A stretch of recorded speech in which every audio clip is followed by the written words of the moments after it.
Declaração do imposto de renda, galerinha, tá chegando ao fim. Quarta-feira aí da semana que vem, dessa semana no caso, 31 de maio, encerra-se o prazo. Segundo o último levantamento do Leão, cerca de 7 milhões, entre 6 e 7 milhões de contribuintes deixaram para a última hora e ainda não prestaram as contas. Para a gente falar desse assunto, nós convidamos aqui para um bate-papo o professor do Instituto Brasileiro de Direito Tributário, o Fernando Zilvetti. Professor, tudo bem? Bom dia, bem-vindo à CNN, hein?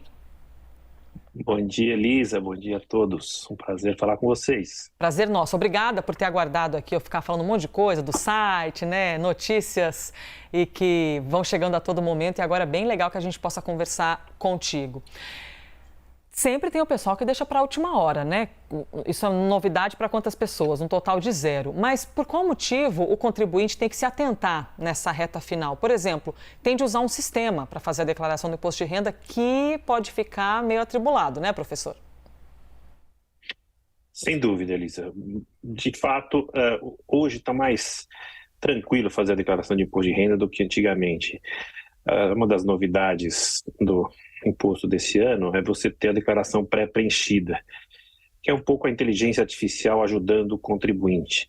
Então, se você está com muita coisa para resolver nesses últimos dias, você pode até dar uma relaxada, mas sem muita intensidade no relaxamento, e começar a preparar a sua declaração de imposto de renda.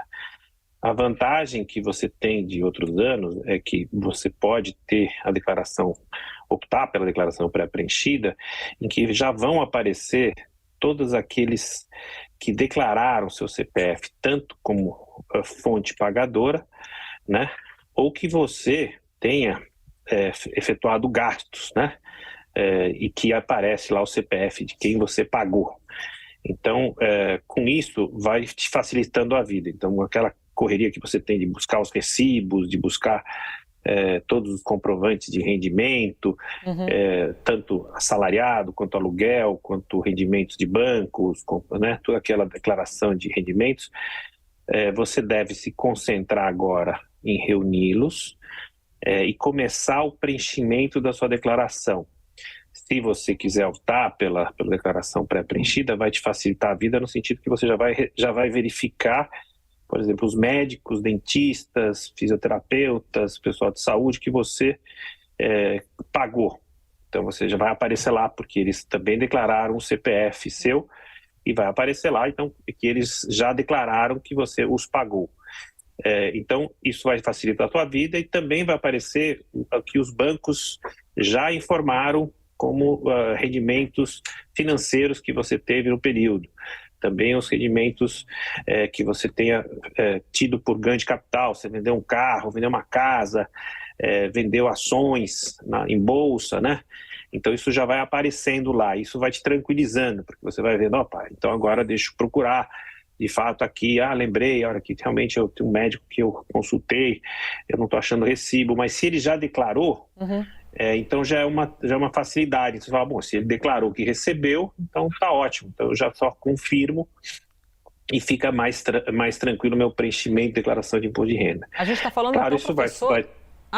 Desculpa, é que o senhor está falando uma coisa tão pode interessante e eu aqui com a minha cabeça jornalística já quero só acrescentar uma pergunta. A gente está falando então de uma modernização do sistema, uma inteligência aí artificial, algo que facilita a vida de quem quebra a cabeça fazendo a declaração. Exatamente, isso é o estado da arte, assim, em termos de tecnologia, que nós, no Brasil, temos poucos países que têm o mesmo sistema avançado de declaração de imposto de renda. Bem poucos países. Então, é uma inteligência artificial que praticamente faz a declaração por você. Você só tem que confirmar os rendimentos que a Receita já recebeu e as despesas também que a Receita já recebeu. Claro, isso não livra você de conferir e também de você ter o seu próprio controle, mas eu diria que facilita muito, porque você já tem quase pronta a declaração e você já pode fazer com mais celeridade, vamos colocar assim. Professor, para a gente excluir aqui uma parcela da conversa, quem é que não precisa fazer a declaração, não tem de ficar preocupado, não tem de ir atrás, deixa eu ver se meu CPF precisa declarar ou não. Quem é que não precisa fazer parte da declaração? Bom, quem recebeu rendimentos durante o ano de 22 abaixo de 28.559,70. Desculpa eu ler essa cifra porque é difícil decorar, né? Então, realmente tem que prestar atenção, está no site da Receita. Quem recebeu abaixo de R$ 28.559,70 não precisa declarar. Tá? E também aqueles que receberam rendimentos, né? Que são por exemplo, vou te falar uma coisa muito simples. Se você tem uma empresa e você distribui o lucro, né? Então você distribui o lucro e esse lucro durante o ano foi inferior a 40 mil. Então você também não precisa declarar.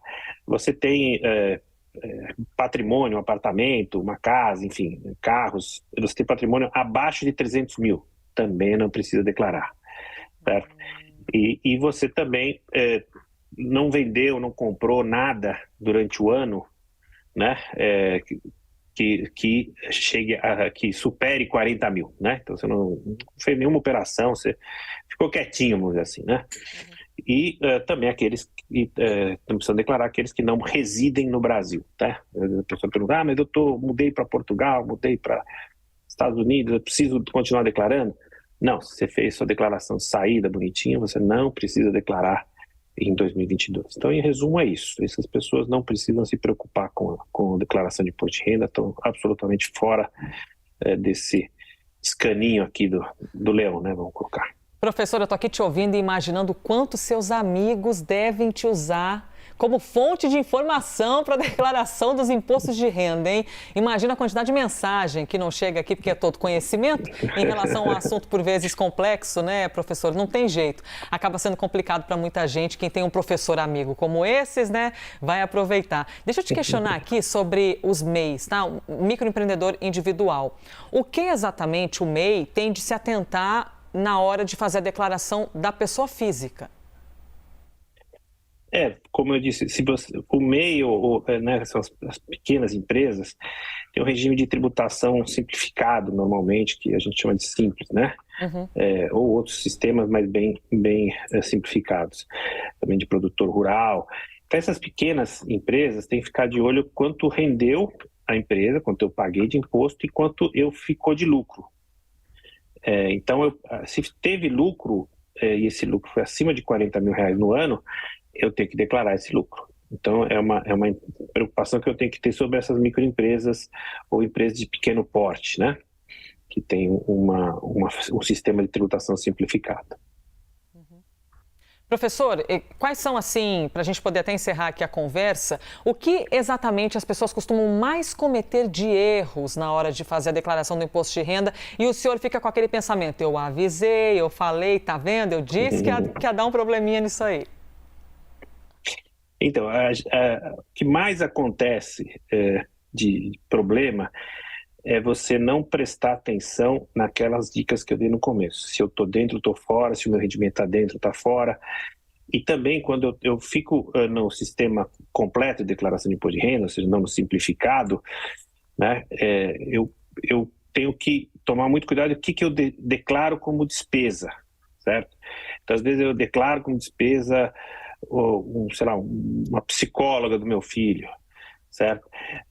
Será que a psicóloga está dentro da despesa médica? Eu declarei agora uma fisioterapeuta, uma massagem. Então, eu preciso tomar cuidado, porque ao ficar declarando tudo isso, eu posso cair na malha fina, que a gente chama, porque eu tô querendo reduzir muito minha base tributada. Então, eu devo ser mais comedido nisso, principalmente na reta final, né? Porque quando eu faço a declaração, como eu disse, já vai estar meio pré-preenchida, já vão estar tudo aquilo que é considerado pelo fisco como despesa dedutível. Aí eu tenho que fazer um cálculo no final da declaração, depois que eu preenchi ela bonitinha, com todos os dados, eu tenho que fazer um cálculo que a própria site da Receita e o próprio sistema me permite, o que é mais barato. Eu vou ter uma declaração simplificada, que tem uma dedução simplificada também, uma declaração completa. Aí vai aparecer, olha, se você for pela declaração completa, você vai ter, sei lá, R$600 de restituição. E se você tiver uma declaração simplificada, você vai ter R$400. Aí, às vezes, por R$200, o cidadão fala, não, então eu vou pela completa. Só que ele esquece que pode ser questionada determinada despesa. Então, às vezes é mais conveniente você fazer, se for uma pequena diferença, claro, não estou querendo que você jogue dinheiro fora, mas se for pequena diferença, você pensar que você não quer complicação, vai no simples. Principalmente nessa reta final, se você fez com muito tempo de antecedência, aí você teve todo o tempo para ver todos os seus recibos e tal. Só que agora a gente está falando de praticamente 2 dias para fazer a declaração de imposto de renda. Então não complica. A regra é essa, não complica. Vai no simples. O importante é sobreviver agora nesses últimos dias. Professor, obrigada pela gentileza, hein? Domingão de manhã, Imagina. Aquele dia que a gente quer ficar tranquilo, só tomar o nosso cafezinho em paz, e você abriu espaço para receber a CNN aí nesse cantinho da sua casa. Então, obrigada, professor do Instituto Brasileiro de Direito Tributário, Fernando Zilvetti. Obrigada, professor.